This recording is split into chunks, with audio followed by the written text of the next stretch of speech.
Good morning, guys. Welcome to today's lesson, May 13th, factoring using grouping. Let's take a look first at the do now. We're going to factor two expressions. The first one, x squared minus 3x minus 18. Always think that we have a GCF first. In this case, we do not. It's a trinomial where the a value is equal to 1, right? That value in front of the x squared is 1. So this is am factoring. We need two numbers that are going to add to negative 3 and multiply to negative 18. Since they're multiplying to negative 18, the signs need to be different. All right, and those two integers really are negative 6 and positive 3. And if you want to check that, right, if we did negative 6 times 3, that does give us negative 18. And if we did negative 6 plus 3, that does give us negative 3. So you can check that. But here's your final answer. Remember, with am factoring, we just throw the x in front of those two values of negative 6 and 3. So we have x minus 6 and x plus 3, am factoring. All right, next one, same thing. We have a trinomial. Check for a GCF. There's not any GCF, and the value in front of x squared is 6, which is definitely bigger than 1, of course. So we're going to use AC factoring. So multiply a times c, which is 6 times negative 1. 6 times negative 1 is negative 6.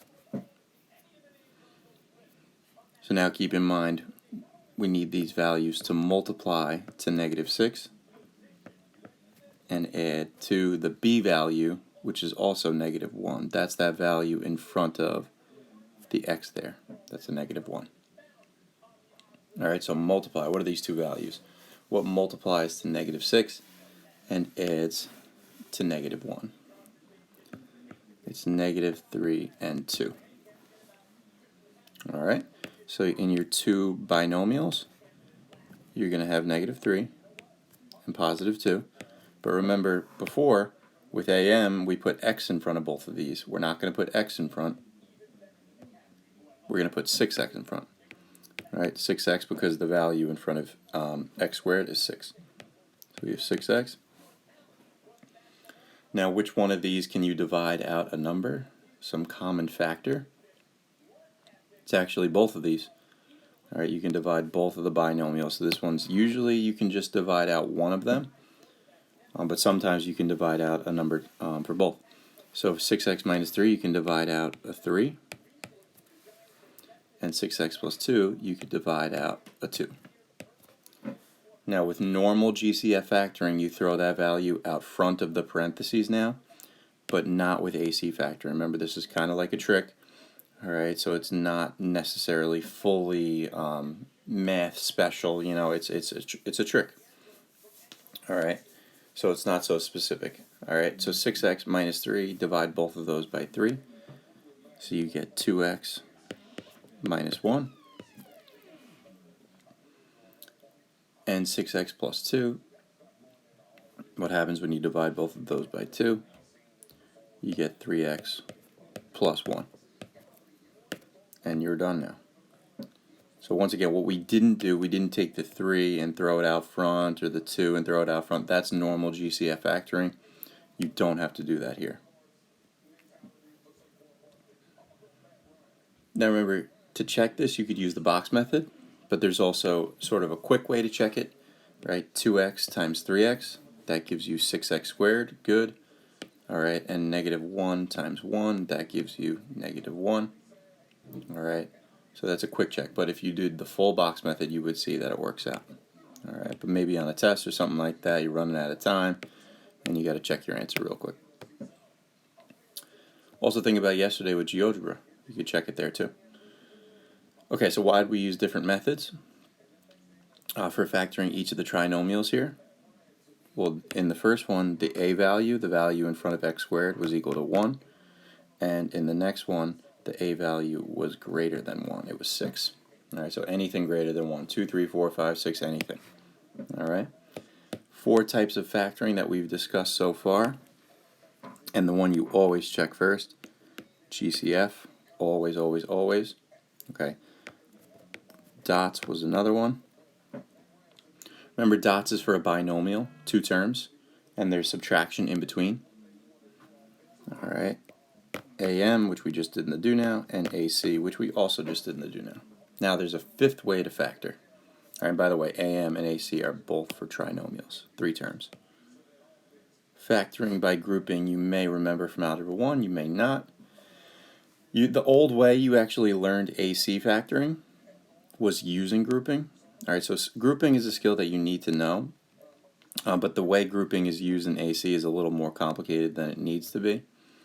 But let's take a look at these steps, right? Use grouping when factoring polynomials of 4 or more terms. So if they have 4 terms or more, we use grouping. 1A, all right, your step here, because this is always a step in every form of factoring, check for a GCF. All right, if there's a GCF between all the terms, divide it out, throw the term in front. All right, always look for GCF. But more specific to grouping, once you determine that there's not a GCF, all right, we use parentheses to create smaller groups. We factor out a GCF for each group, even if the GCF is equal to 1. And we express the answer as a product of common factors and GCFs. After step 2, check your work if you do not have a common term inside the parentheses. So guys, now with this, you're going to make sure that you create 2 sets of parentheses, and each of them has a GCF that you can divide out. All right, you divide out that GCF, and these guys, these are just steps right now that look weird and don't make sense without the examples behind it. But these steps are more for you to look at when you're practicing this independently on your Delta Math or something like that. Okay, so you can see this example here. First off, there's 4 terms, yes, but don't just go right to grouping because you have to check for a GCF. Is there a GCF between all the terms here? The answer is no. Okay, so since it's 4 terms, you're going to think grouping. So split it into 2 sets of parentheses. These are our 2 groups. One group, x cubed plus x squared. The next group, 3x plus 3. And notice how I kept the sign in front. Okay, I keep the sign with the second group for that third term, that plus 3x. All right, that's just a side note. So now, in the first group, what's the GCF between x cubed and x squared? What could we divide out? You could divide out in x squared. All right, with variables that are common, x cubed and x squared, you can divide out x to the highest exponent that they both have. All right, they both can go all the way up to 2. All right, not to 3, so you divide out that x squared. So we can divide each of these terms by x squared.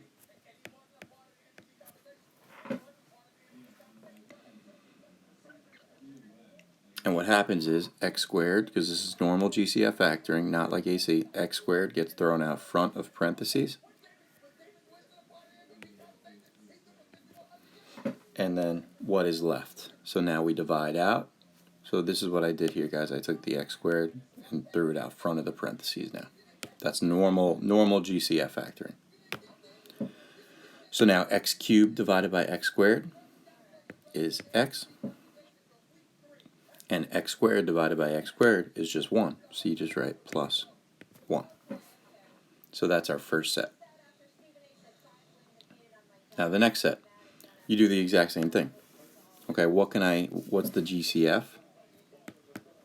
between 3x and 3? Hopefully you're thinking it's 3. We can divide out 3 for both of these. Now the GCF comes out front, so it would be plus 3. You don't just write 3, okay, because then everything would be getting multiplied. All right, if it's a positive GCF, write plus 3. If it's a negative GCF, write minus 3. But plus 3, and now we say what's in our parentheses by dividing. 3x divided by 3 is just x. And then 3 divided by 3 is 1. Hopefully you're noticing here, guys. Look at this. We have something common in parentheses. Both of our values, x squared and 3, are getting multiplied by x plus 1. So from here, that's kind of like your common factor. All right. You take in one set of parentheses the values, the GCFs out front, so it would be x squared plus 3.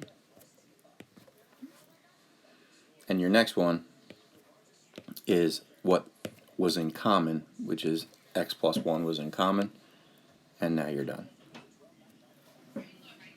So the GCFs go out front, and that's that last step. All right.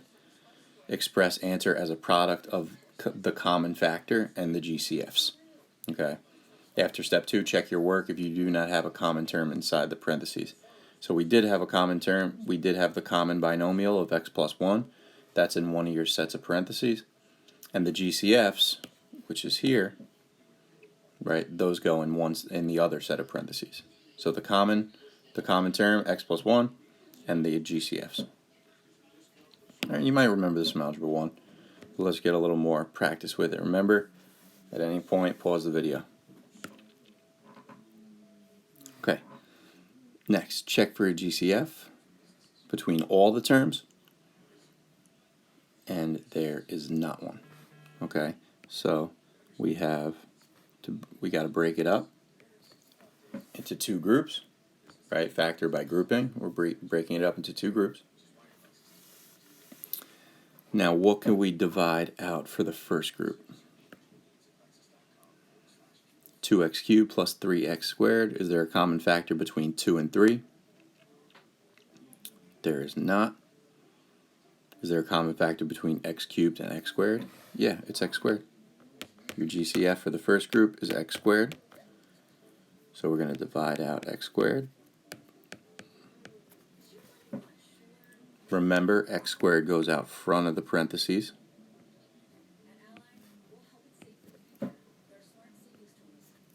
And what goes inside? 2x cubed divided by x squared. That would be 2x. And then 3x squared divided by x squared is just 3. Those x squareds cancel out.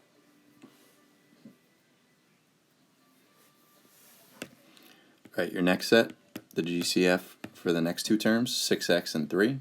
Excuse me, 6x and 9. I gave it away. The GCF is 3. You can divide both of these terms by 3. Remember now the 3 goes out front, so plus 3. And it's going to be times whatever we divide out. So 6x divided by 3 is 2x. 9 divided by 3 is 3. Notice we have 2x plus 3. That's common for both. So the GCFs go in a set of parentheses. All right, and then that common expression, 2x plus 3, goes in the next set of parentheses.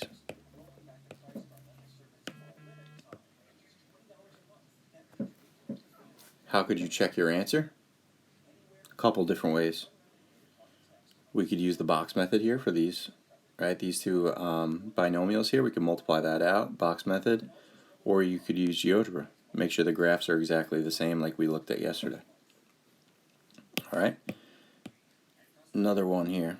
Now we're getting some negative symbols, so it could be a little bit different. Is there a GCF? For all the terms, the answer is no. So we're going to break it up. We see 4 terms. We got to think grouping. So that's your first group. And your next group, keep the sign in front. That's not 9x, that's negative 9x. All right. So for your first set of parentheses, what's the GCF? X cubed plus 5x squared. Just be x squared, so divide each of these by x squared. Remember, x squared goes out front.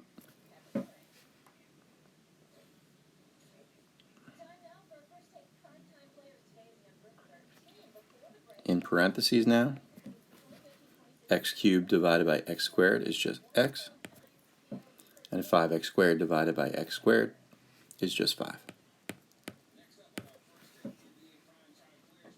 Now, typically the rule, now this is not 100% of the time, but this is usually, all right, when this third term is negative, right, that's the third term in the overall expression that we started with, that's the third term is negative, your GCF, you should be dividing out a negative. Okay, so if you're thinking about these two terms, right? Negative 9x minus 45. All right, what can I divide into both? So what's the common factor between 9 and 45? What could I divide both 9 and 45 by? Guys, the answer is 9. You could divide out 9, but since that third term is negative, and really, guys, both of these terms, negative 9x minus 45, since they're both negative, you should be dividing out a negative for the GCF. All right, so the GCF for the next set is negative 9. So we're going to divide out negative 9 here.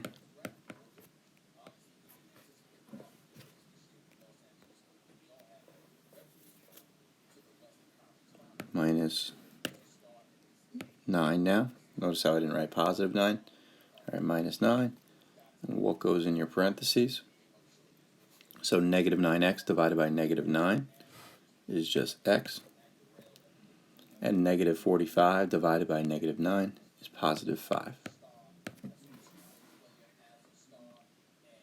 And we needed to get in our parentheses here, we needed to get x plus 5 because that was in the first set. Remember, you need a common expression, x plus 5, x plus 5. If you divided by a positive, it wouldn't end up being x plus 5 in that set of parentheses. All right, so now your GCFs get a set of parentheses, and your common expression gets a set of parentheses. Okay, and then typically you're done. But hopefully, if you've been paying really, really close attention, you've been getting good with your factoring. We're actually not done. There's a form of factoring that's left here. What is this right here? What form of factoring is that? That would be dots. So it would be x plus 3 and x minus 3, and then that x plus 5.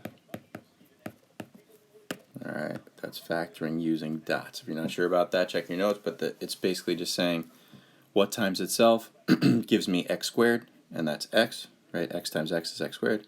What times itself gives you 9, which is 3 and 3. All right, and it's, remember this right here, it has to be the difference, right? Dots, the difference of two perfect squares. All right, and then that makes one of the signs positive and one of the signs negative. All right, so that's dots, and you've been getting good practice with that in Delta Math. All right, one more. If you haven't paused the video yet and tried one on your own, now's the time. You will get practice, like I said, in Delta Math, but you should also try now. So is there a GCF between all the terms? Think about that.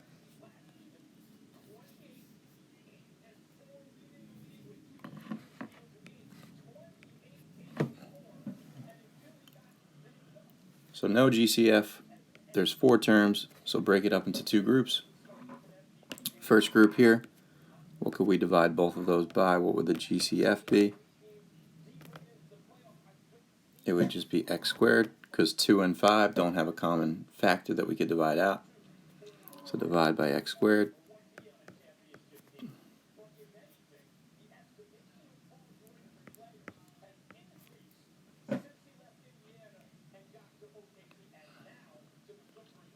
So x squared out front.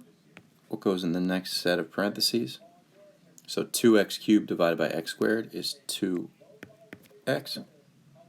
5x squared divided by x squared. Those x squareds cancel out. You're just left with 5. Now that third term, negative 6x, and then minus 15, right? We should be dividing out a negative. Since both of those values are negative, and that third term is negative, all right, divide out a negative GCF. So what can go into 6x and 15, or negative 6x and negative 15? What would we divide out there, guys? So it should be negative 3. Can divide both of these by negative 3, so you'll write minus 3, and then in the parentheses, negative 6x divided by negative 3. Negative divided by a negative is a positive, so this would be 2x. And now negative 15 divided by negative 3. is positive 5.